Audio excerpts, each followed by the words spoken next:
Assalamualaikum warahmatullahi wabarakatuh. Mohon izin memperkenalkan diri, nama saya Hani Alindra dari kelas Metodologi 5A. Pada kesempatan kali ini saya akan menjawab soal-soal dari ujian akhir semester mata kuliah Fisika Awan. Soal yang pertama yaitu jelaskan prinsip kerja radar cuaca, lidar, sonar, dan instrumeter dan dikaitkan dengan deteksi mikrofisis awan. Yang pertama adalah radar cuaca. Radar cuaca bekerja berdasarkan prinsip pantulan gelombang elektromagnetik untuk mendeteksi partikel presipitasi dalam atmosfer.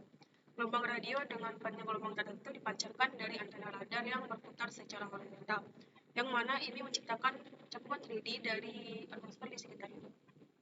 Ketika gelombang radio ini bertemu dengan partikel seperti tetesan hujan, salju, ataupun kristal es di dalam awan, sebagian energi dipantulkan kembali ke radar.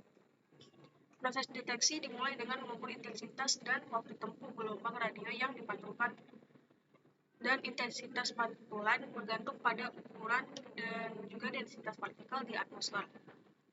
Dengan partikel yang lebih besar atau lebih padat memantulkan lebih banyak energi. Waktu tempuh gelombang yang kembali digunakan untuk menghitung jarak antara radar dan juga partikel.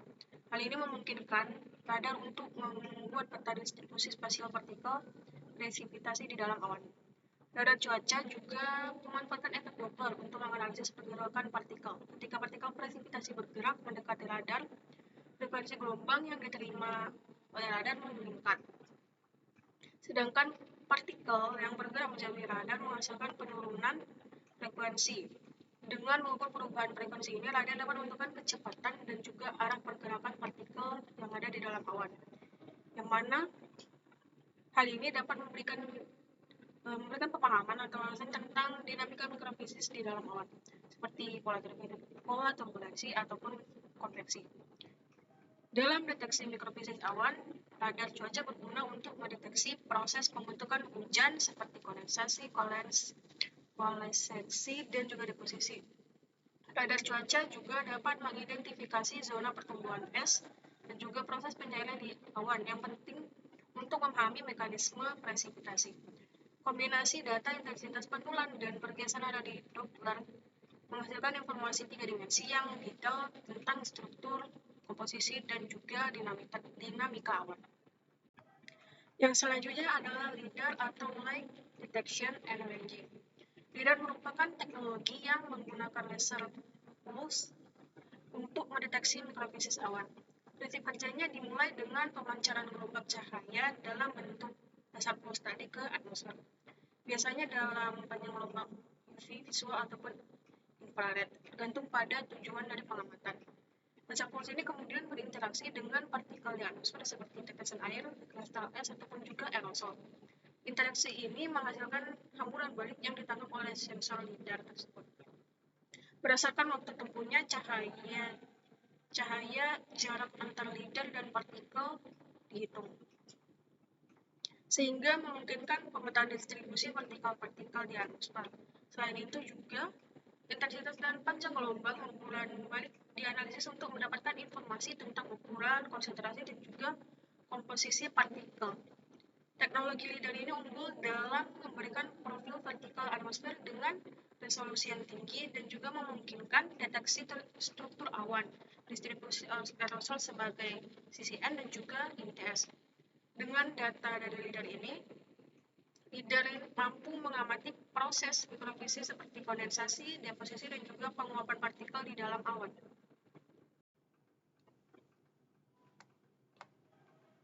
Lalu yang selanjutnya merupakan sonar atau sound detection and ranging, yang bekerja dengan prinsip berupa sonar yang menggunakan gelombang suara untuk mendeteksi sifat di atmosfer, khususnya turbulensi termal dan juga aliran angin. Sistem ini memancarkan gelombang suara dalam bentuk pulse akustik yang dipantulkan kembali oleh gradien suhu kecil di atmosfer. Pantulan ini dikenal sebagai hamburan balik atau backscatter yang kemudian ditangkap oleh sensor. Waktu perjalanan suara dari pancaran hingga penerimaan digunakan untuk menghitung jarak vertikal, sementara frekuensi dari backscatter tadi dianalisis untuk menentukan kecepatan radial aliran udara berdasarkan efek Doppler. Sonar juga biasanya menggunakan 3 arah pengukuran untuk mendapatkan komponen 3 dimensi dari kecepatan angin. Dengan menggunakan teknik pemrosesan data lanjutan, solder dapat memberikan profil partikel angin, turbulensi, dan juga gradien suhu. Teknologi ini berguna dalam memahami dinamika atmosfer yang mempengaruhi pembentukan dan juga pertumbuhan awan, seperti pengangkatan udara dan pendinginan adiabatik, yang mana hal ini mendorong pembentukan dari awan. Lalu yang terakhir adalah dendrometer. Dendrometer merupakan perangkat yang digunakan untuk mengukur distribusi ukuran dan intensitas partikel presipitasi seperti hujan, salju, ataupun es. Prinsip kerjanya didasarkan pada pendeteksian interaksi fisik antara tetesan ataupun partikel presipitasi dengan sensor alat. Dendrometer modern seringkali menggunakan teknik optik ataupun akustik. Dalam dendrometer berbasis optik, sinar laser dipancarkan melintasi area pengukuran dan partikel presipitasi yang melewati sinar tersebut menyebabkan gangguan yang diukur untuk menentukan ukuran, kecepatan jatuh, dan juga bentuk partikel. Dendrometer berbasis akustik di sisi lain mendeteksi dampak partikel presipitasi pada permukaan sensor untuk mendapatkan informasi yang serupa. Dalam mendeteksi mikrofisis awan, dendrometer memberikan data langsung tentang produk akhir proses mikrofisis seperti kondensasi, valensi, ataupun deposisi. Data distribusi ukuran tetesan hujan yang diperoleh digunakan untuk memahami evolusi dinamika awan dan karakteristik presipitasi, yang mana hal ini penting untuk meningkatkan akurasi model dari cuaca dan juga parameterisasi mikrofisis awan. Perangkat ini juga sering digunakan bersama dengan radar ataupun alat lain untuk mengkalibrasi ataupun memvalidasi pengukuran dari remote sensing. Soal yang kedua yaitu gambarkan dan jelaskan teori elektrifikasi thunderstorm. Elektrifikasi thunderstorm melibatkan distribusi dan dinamika muatan listrik dalam awan cumulonimbus.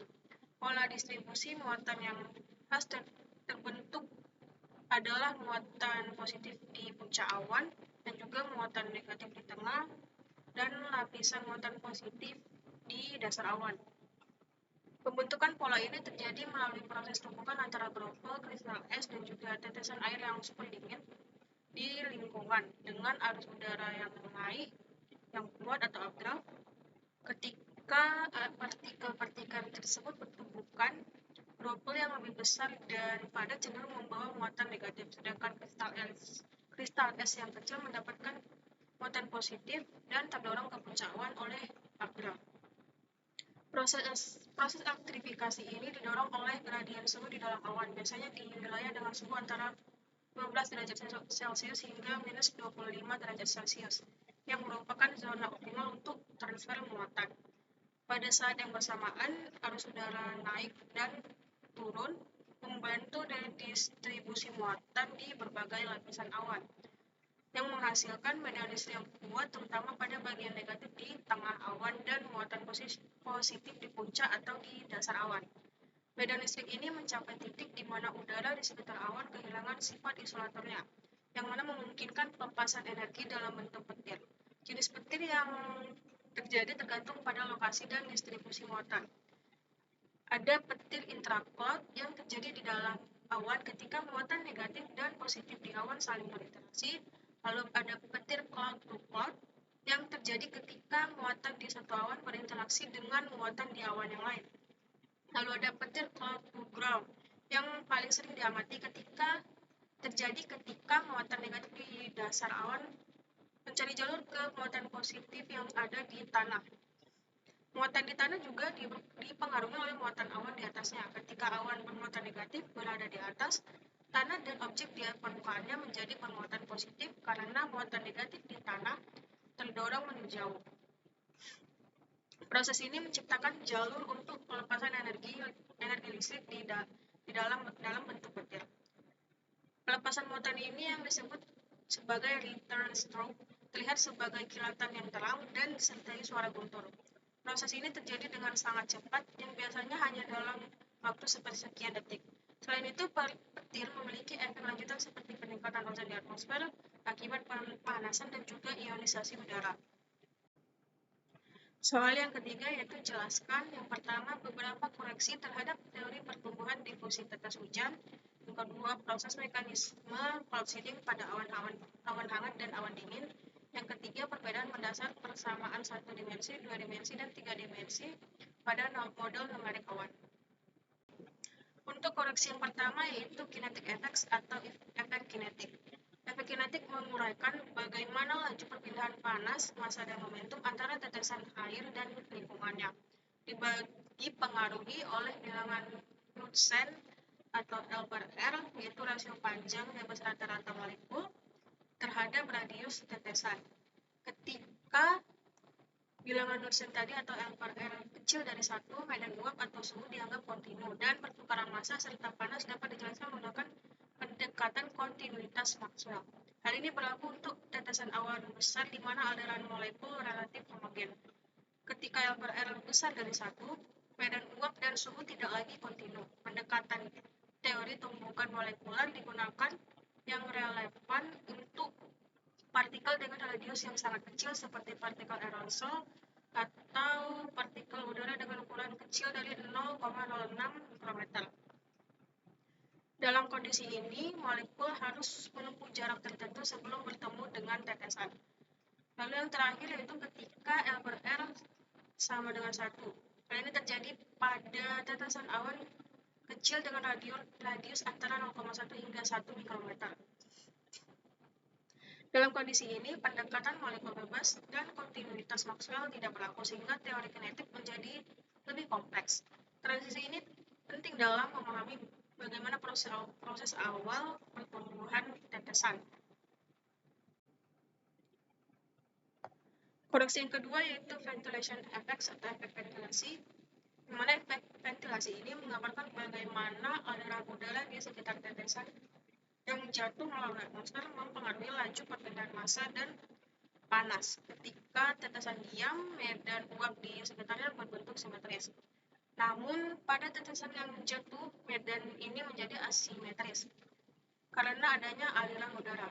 Aliran ini meningkatkan laju difusi uap air ke sisi depan tetesan sehingga mempercepat pertumbuhan tetesan. Efek ventilasi lebih signifikan untuk tetesan yang lebih besar karena aliran udara di sekitarnya yang lebih kuat. Tapi sering diabaikan ketika pertumbuhan tetesan lebih dominan dipengaruhi oleh efek koalesensi dan collision. Efek ini juga mempengaruhi penguapan tetesan hujan yang menentukan efisiensi dari presipitasi dalam mencapai permukaan tanah. Lalu yang ketiga yaitu non-stationary growth. Pertumbuhan non-stasioner terjadi ketika tetesan tumbuh dalam kondisi lingkungan yang tidak stabil, di mana uap air dan suhu di sekitar tetesan terus berubah. Permukaan tetesan dapat mengembang ataupun menyusut secara dinamis, menyebabkan distribusi suhu dan uap di sekitar tetesan terus beradaptasi.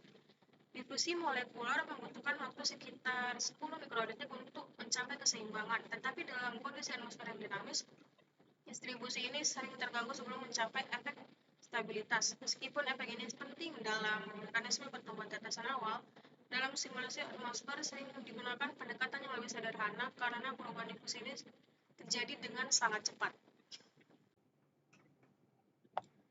Lalu yang keempat yaitu unsteady updraft. Kondisi updraft yang tidak stabil dalam awan mempengaruhi pertumbuhan dan distribusi ukuran tetesan.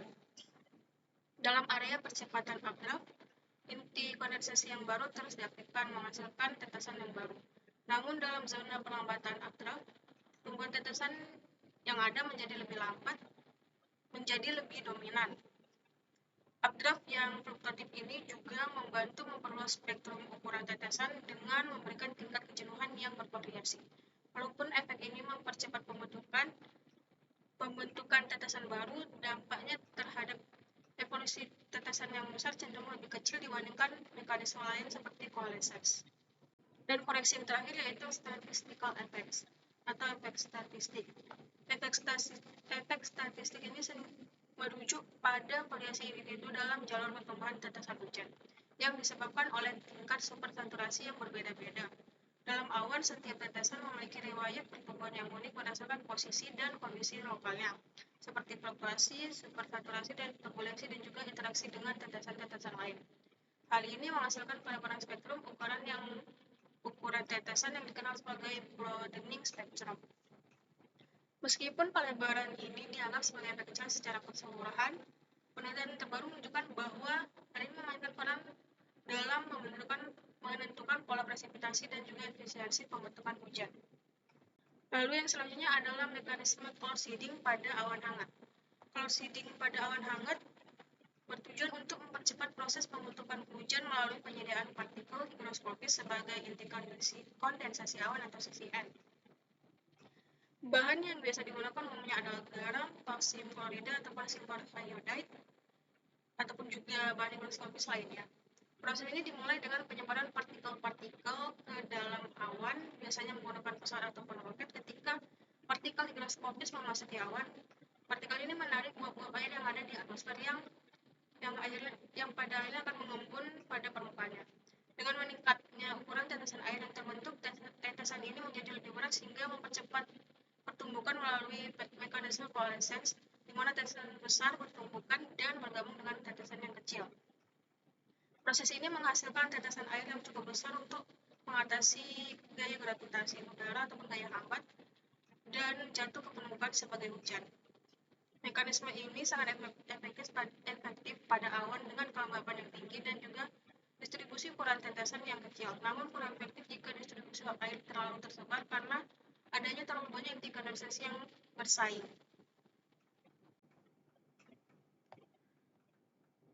Lalu untuk cloud seeding pada awan dingin, menggunakan prinsip yang berbeda dengan memanfaatkan inti es buatan seperti silver iodide atau es kering atau CO2 yang padat.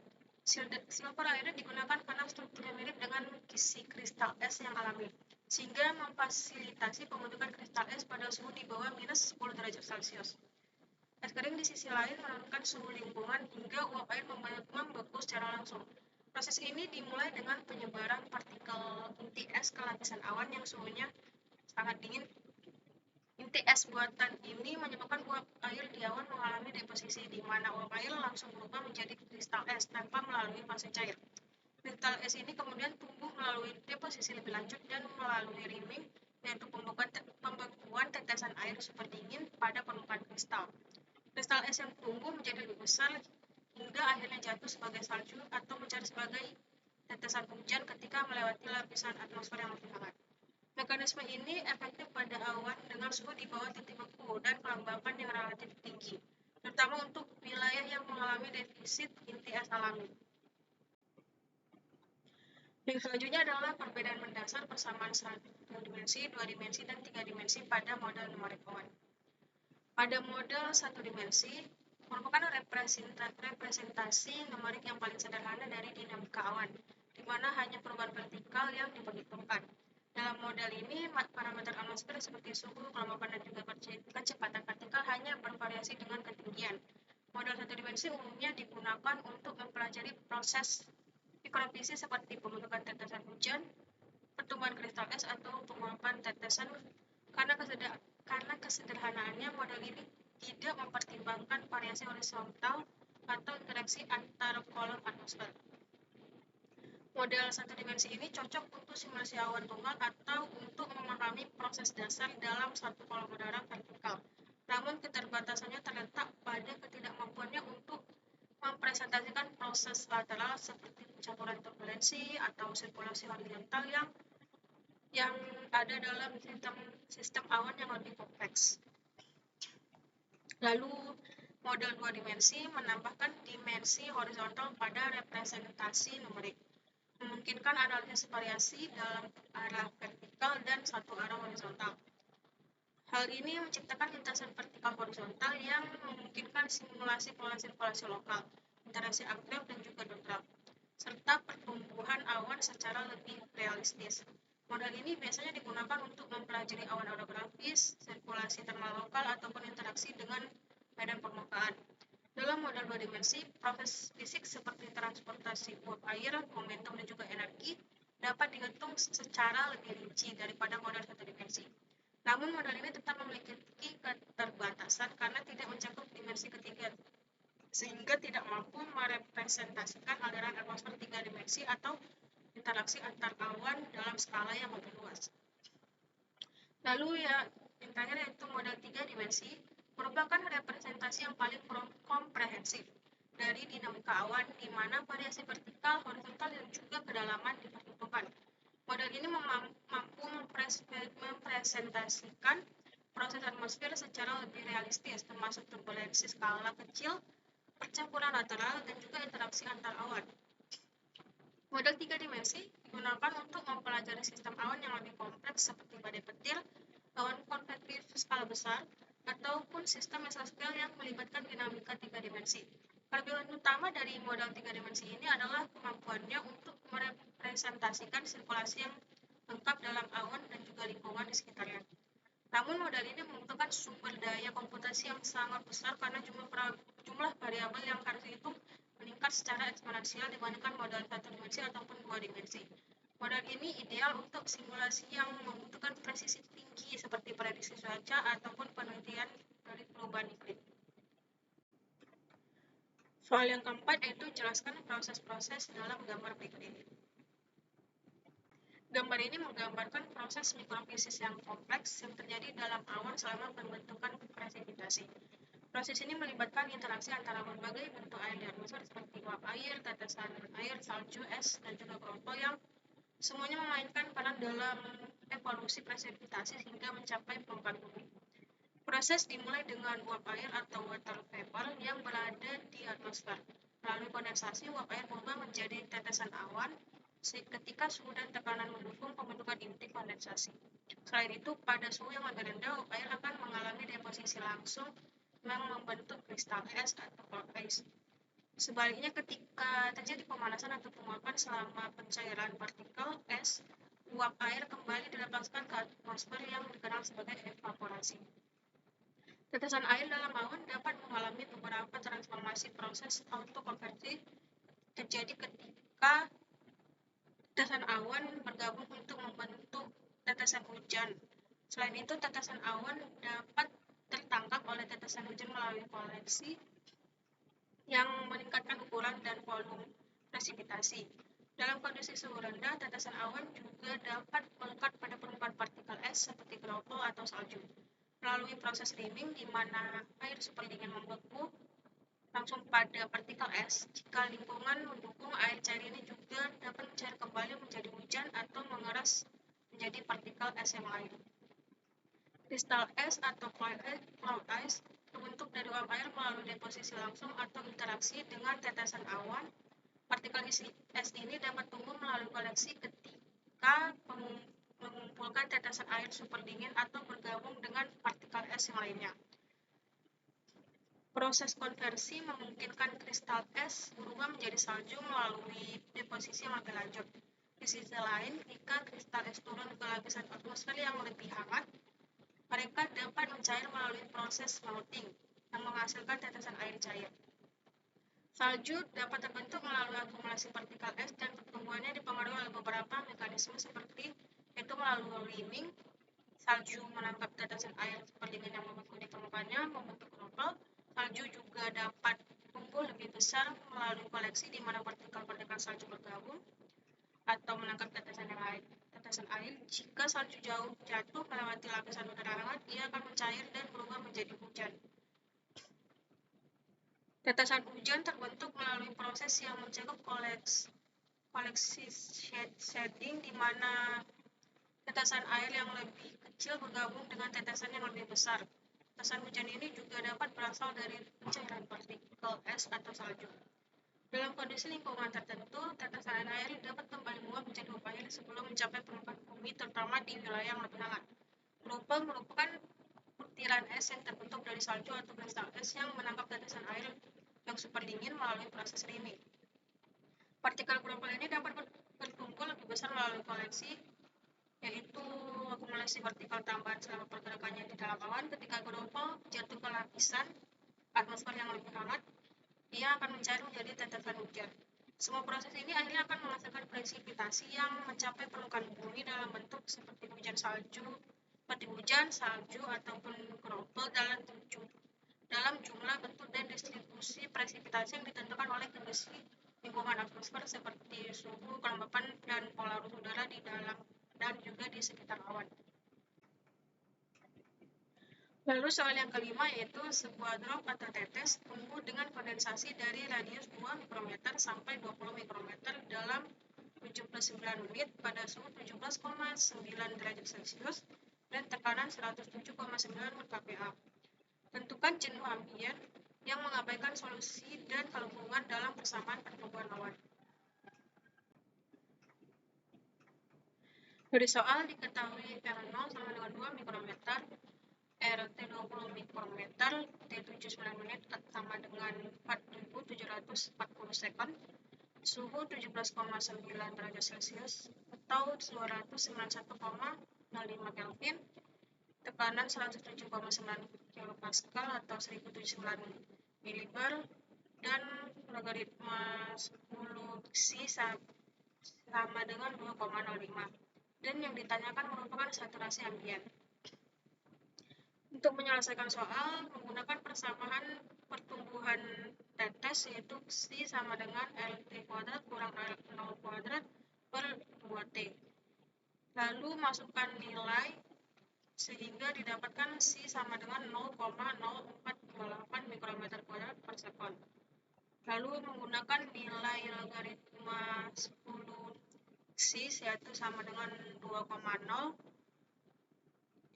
hingga didapatkan psi 1 yaitu 112,2 mikrometer kuadrat per sekon. Lalu dihitung saturasi ratio dengan rumus S kurang 1 sama dengan psi per psi 1 sehingga didapatkan saturasi ambien yaitu 100,038%. Soal yang keenam yaitu hitung curah hujan dalam mikrometer per jam jika diketahui populasi droplet terdiri dari ukuran tunggal yang sama dengan 7,9 mm dengan kecepatan jatuh 7,9 meter per sekon dan densitas droplet 7,9 tetes per meter pangkat 3. Gunakan distribusi Marshall-Palmer. Dari soal diketahui diameter droplet 7,9 mm sama dengan 7,9 kali 10 pangkat 3 meter, kecepatan jatuh 7,9 meter per sekon, densitas droplet yaitu 27,9 tetes per meter pangkat 3. Yang ditanyakan merupakan curah hujan atau air dalam milimeter per jam. Rumus yang digunakan yaitu R sama dengan Q per 6 dikali U dikali D pangkat 3 dikali N. Lalu substitusikan nilai ke dalam rumus sehingga dapatkan R sama dengan 5,69 dikali 10 pangkat 5 meter per sekon. Lalu dikonversi ke milimeter per jam menjadi 204,84 mm per jam.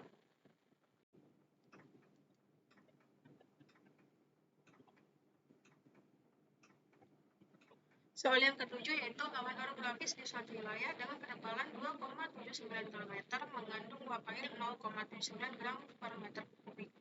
Sebuah tetes dengan jari-jari 0,179 pada milimeter pada puncak awan mulai jatuh melewati awan. Tentukan ukuran tetes yang muncul dari dasar awan dengan menggunakan persamaan dasar pertumbuhan kontinu. Asumsikan dalam unit efisiensi penggabungan atau collection dengan mengabaikan aliran udara vertikal dalam awan dan pertumbuhan melalui kondensasi. Lalu waktu yang dibutuhkan tetes untuk jatuh melalui awan dan juga tentukan ukuran tetes pada bagian A yang muncul dari awan jika ada abrek sebesar 27,9 cm per sekon.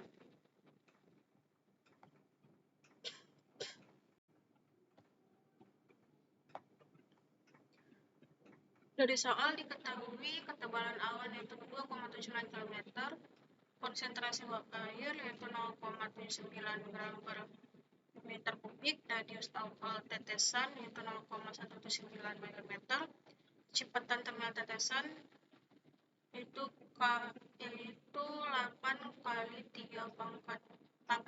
pangkat 3, abrek yaitu 27,9 cm per sekon.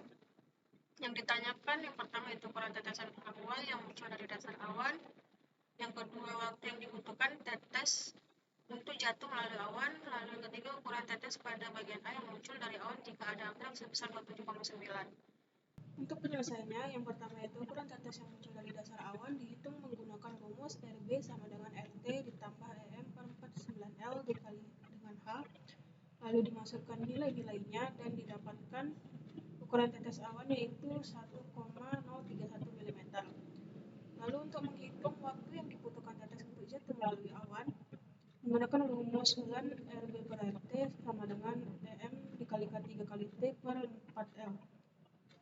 Lalu dimasukkan nilainya hingga didapatkan waktu yaitu 18 menit 27 detik.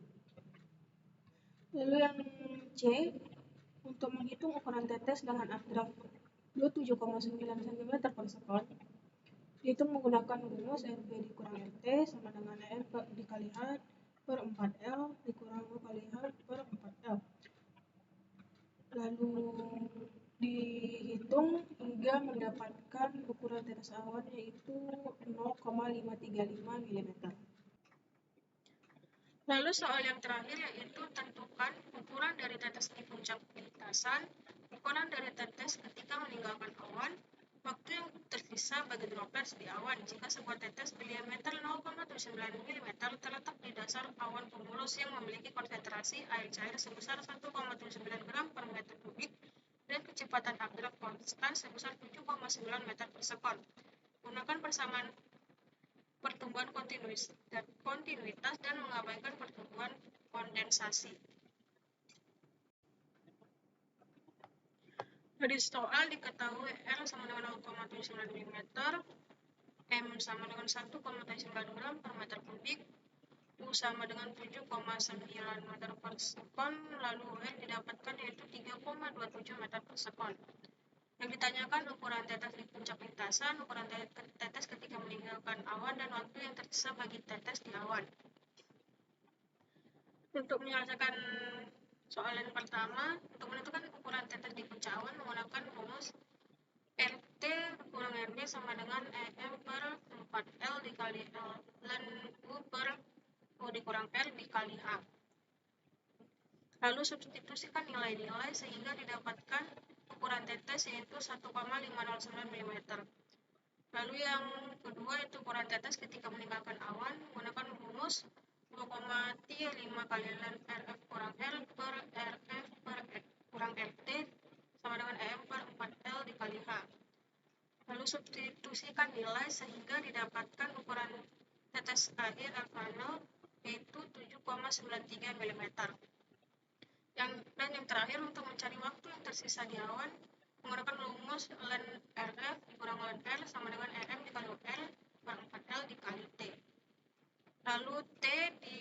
Lalu masukkan nilai-nilai sehingga didapatkan T atau waktu sebesar 33,33 detik atau sama dengan 5 menit 35 detik.